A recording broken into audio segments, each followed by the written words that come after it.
O governo federal divulga calendário de saques do FGTS para 2020. Relatório da Polícia Federal mostra que cerca de 1.000 celulares foram alvo de grupo de hackers que invadiu o celular do ministro Sérgio Moro. Estudo revela que 80% de diabéticos podem ter doenças cardiovasculares. Número de pacientes com hepatite cai 7% em 10 anos. Pesquisa internacional mostra que a anorexia não é apenas uma doença psiquiátrica. Ela também está ligada a alterações no metabolismo.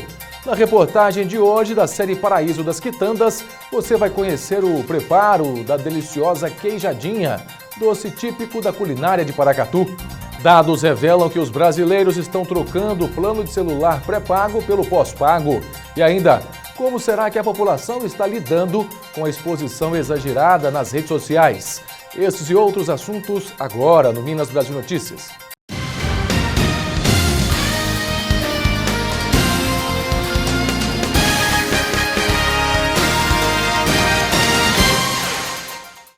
Boa noite. O governo federal detalhou as regras para a liberação do FGTS. A expectativa da equipe econômica é de que os recursos ajudem a aquecer a economia. E para essas regras, haverá 2 tipos de saque. Um imediato, que obedecerá um calendário que será divulgado o mês que vem. E uma novidade, o saque aniversário, que começará a valer somente em 2020. De acordo com as novas regras do FGTS, entre setembro deste ano e março do ano que vem, cada trabalhador poderá sacar até R$ 500 de contas ativas ou inativas. Já a partir de 2020, será possível fazer um saque por ano e o valor vai depender de quanto o trabalhador tem na conta do FGTS. Nessa modalidade, poderá ser retirada apenas uma porcentagem do saldo mais uma parcela fixa adicional.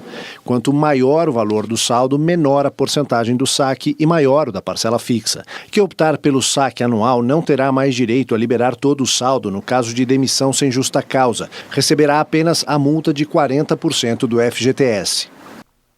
6 meses depois do rompimento da barragem de Brumadinho, na região metropolitana de Belo Horizonte, 22 pessoas permanecem desaparecidas. Até agora, ninguém foi punido pela tragédia. A imagem impressiona até hoje. Era 25 de janeiro, horário do almoço. O rompimento da barragem liberou um mar de lama que cobriu parte da cidade mineira de Brumadinho, a 60 quilômetros de Belo Horizonte. 248 pessoas morreram, 22 estão desaparecidas. As buscas continuam. 10 milhões de metros cúbicos de rejeitos estão espalhados por 4 milhões de metros quadrados. O rio Paraopeba, que abastece a região metropolitana de Belo Horizonte, foi atingido. Obras tentam conter o impacto sobre o rio. A Vale, dona da barragem, divulga em sua página na internet um balanço das ações realizadas depois do desastre humano e ambiental, como, por exemplo, o pagamento de indenizações emergenciais mensais para mais de 100 mil moradores e de 80 milhões de reais como compensação financeira à cidade de Brumadinho. 5 bilhões e meio de reais da mineradora foram bloqueados pela Justiça para garantir o pagamento das indenizações e das obras para a reparação dos danos. O procurador-geral do Ministério Público de Minas Gerais, Antônio Sérgio Tonê, deve entregar a denúncia criminal contra os responsáveis pela tragédia em até 3 meses. Nos destaques desta quinta-feira, o Conselho Nacional de Desenvolvimento Científico e Tecnológico suspendeu a concessão de novas bolsas por falta de verbas. E os corpos das vítimas do temporal da Grande Recife começam a ser identificados. Mais de 100 pessoas ficaram desalojadas. Familiares das vítimas foram hoje cedo ao Instituto Médico Legal para reconhecer os corpos dos 12 mortos após o temporal que atingiu a Grande Recife entre a noite de terça-feira e a madrugada de ontem. Durante 6 horas, choveu o esperado para 8 dias na região. 1.200 pessoas tiveram que sair de casa. Hoje mesmo, com a trégua da chuva, alguns bairros ainda registraram pontos de alagamento e falta de energia. Mas o Corpo de Bombeiros informou que não recebeu chamadas de deslizamentos de terra ou de pessoas ilhadas. A previsão para esta quinta-feira é de tempo nublado, mas sem chuva. O Conselho Nacional de Desenvolvimento Científico e Tecnológico, CNPq, afirmou estar sem recursos financeiros e suspendeu a concessão de novas bolsas até que o governo federal libere mais verba para a entidade. As bolsas iriam para pesquisa de pós-graduação no Brasil e no exterior. A suspensão deve durar até o final de setembro, mas o CNPq informou que o orçamento de 2019 já não é suficiente para pagar as 84 mil bolsas que estão em vigência. Desde 2014, o investimento na entidade caiu de 1,3 bilhão para 784 milhões de reais. Ao lado da CAPES, que também teve cortes em bolsas este ano, o CNPq é uma das principais financiadoras da ciência no país. Começa a ser pago hoje o abono salarial do PIS/PASEP referente ao ano de 2018. O benefício pode chegar a um salário mínimo. Trabalhadores da iniciativa privada recebem o PIS pela Caixa Econômica Federal, enquanto o Banco do Brasil paga o PASEP aos servidores públicos.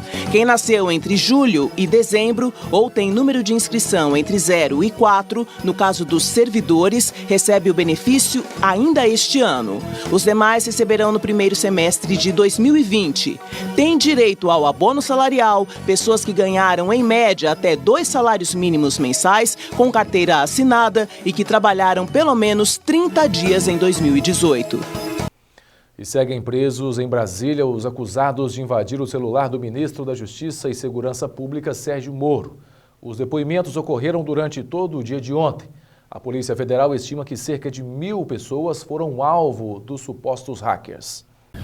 Em entrevista coletiva, os investigadores afirmaram que a extensão dos golpes praticados pelo grupo e o número de vítimas pode ser muito maior e ainda será apurado. O perfil dessas pessoas é relacionado a estelionato bancário eletrônico. Eles estão em vários graus de envolvimento, mas estão de alguma forma ou outra vinculados a fraudes bancárias eletrônicas praticadas mediante internet banking, mediante engenharia social com contato com possíveis vítimas. Entre os presos, 3 têm antecedentes criminais. Gustavo Henrique Elias Santos, de 28 anos, o DJ Guto, já foi condenado por porte ilegal de arma e tem passagem na polícia por uso de documento falso.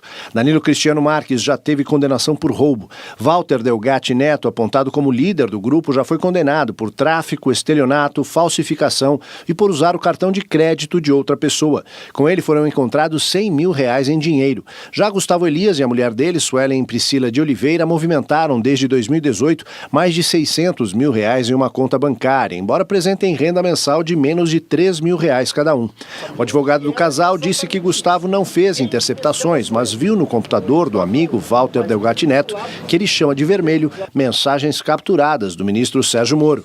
O que ele me disse é que ele chegou a ver isso no telefone dele. Desculpa, no computador dele, inclusive ele printou algumas mensagens no computador dele. O advogado também acrescentou que Walter pretendia vender as informações ao Partido dos Trabalhadores. Em uma rede social, o ministro Sérgio Moro parabenizou a Polícia Federal, o Ministério Público e a Justiça Federal pelas prisões. Moro também afirmou que a fonte das mensagens atribuídas a ele e a procuradores da Lava Jato era esse grupo de hackers.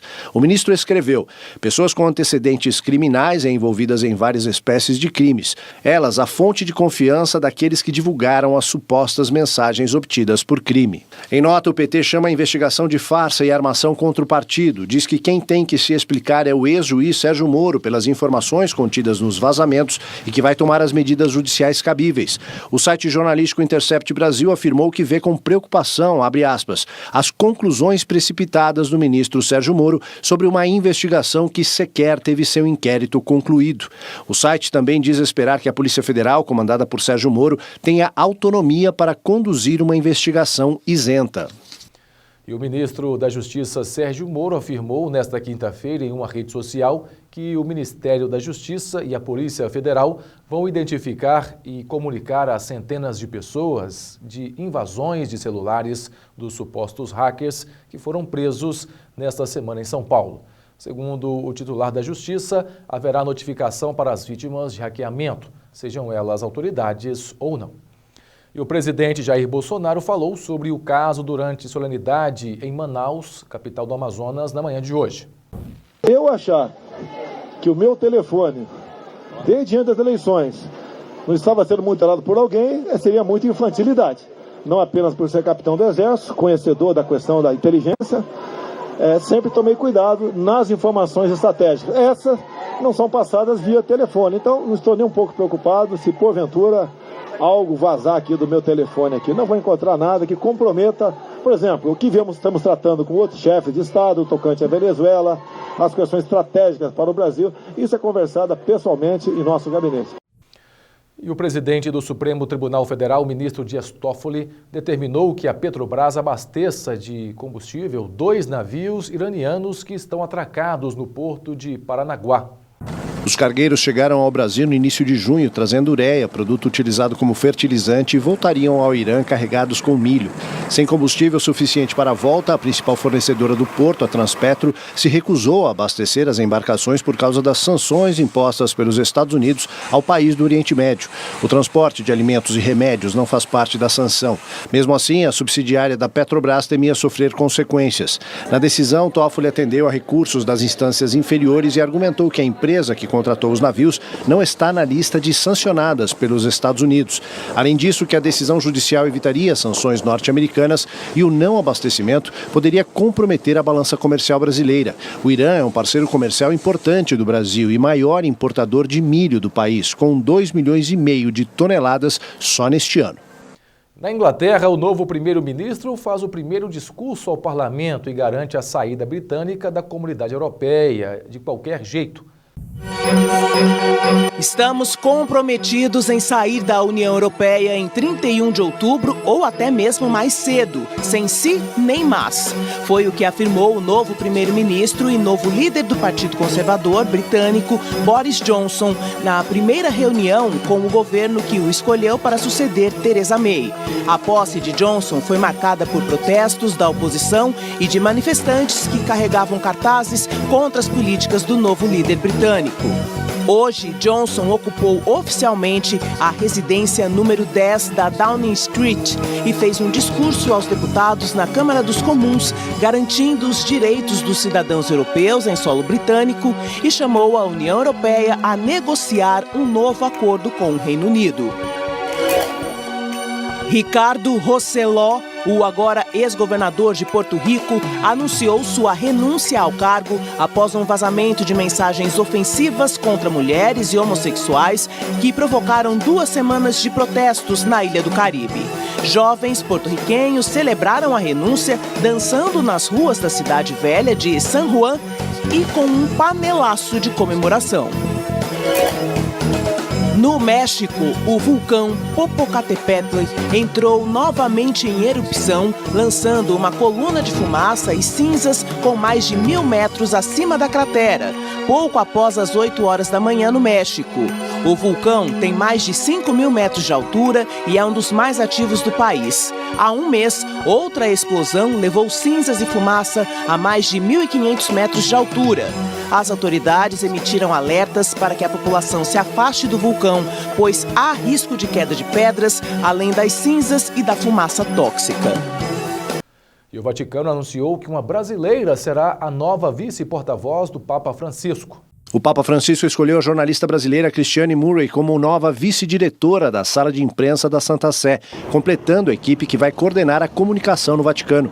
Christiane Murray é carioca, administradora de empresas pela PUC do Rio, tem 53 anos e trabalha desde 1995 na comunicação da Santa Sé e na Rádio Vaticana. Em sua primeira declaração no cargo, ela disse que recebeu a indicação com muita emoção e é um reconhecimento do trabalho levando o Evangelho e a mensagem do Papa e da Igreja. No próximo bloco, o estudo revela que 80% de diabéticos podem ter doenças cardiovasculares. O número de pacientes com hepatite cai 7% em 10 anos. E ainda, pesquisa internacional mostra que a anorexia não é apenas uma doença psiquiátrica. Ela também está ligada a alterações no metabolismo. Os detalhes já já.